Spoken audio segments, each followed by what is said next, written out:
Brian Kennedy is here. He's the president of the Claremont Institute. Brian, good to see you, sir. Good to see you, Glenn. You have been at the Claremont Institute. You guys have been studying this for like 30 years, right? Right. And I have to tell you, I don't know how your head didn't explode for all of these years, because when I figured it out a couple of years ago, I started looking into it, and it's so clear, and the lies and the distortion and the way it has permeated everything in our society is truly terrifying, is it not? Absolutely. I mean, you really see that the progressives, they really did see that the Constitution was obsolete. They believed it was obsolete. They still do. They were going to make it obsolete. And if you look at California progressives from 100 years ago, Governor Hiram Johnson, but if you look at Woodrow Wilson, Herbert Crowley, John Dewey, you can draw a straight line intellectually from them 100 years ago to Barack Obama today. Okay. Hiram Johnson, most people, I mean, I don't even know who Hiram Johnson is. He was a governor of... He was governor of California back in 1911. Okay. He instituted the civil service, which would eventually morph into the public employee unions.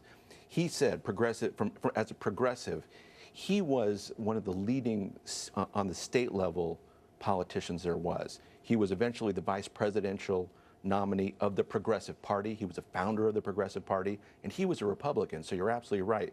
This is not a Republican-Democrat thing. The Republicans were as progressive as the Democrats. Hang on, hold on just a second. Do we have the Meghan McCain? Do we have that audio? That video? Meghan McCain, I played it on radio today. We have to play it. Meghan McCain came out yesterday on Larry King and said, I'm like this progressive Republican. And nobody, she tried to describe that as somebody who's just liberal on policies. No. It is absolutely, if progressives get their way, and there's no ifs, ands, or buts about this, if you understand progressivism, it means the end of our Constitution, does it not? Well, we're living almost in a post-constitutional age today. There is little respect for the Constitution. I know. And if you're going to save America, I mean, we at the Claremont Institute believe that free government can be lost. In the great history of the world, countries like ours don't survive, and that you need a core group of people who are devoted to the Constitution that will stand as a bulwark against progressivism. How excited, Brian, are you to see people that are, the media doesn't understand these Tea Parties, or maybe they do and they're trying to, because it's a progressive. Yeah. But it's not about really anything other than small government, reasonable spending, low taxes, and follow the Constitution. People in their gut, they know. Right. That must be exciting for somebody who's been watching this for 30 years. Absolutely. People know that government's supposed to do a few things and do them very well, like national security, build roads, print money, those kind of things. Government's not supposed to do these other things. But we see government today trying to do absolutely everything when it comes to the economy and society writ large, and we know it's not working. Oh, I mean, that's clear. I have 1 minute here.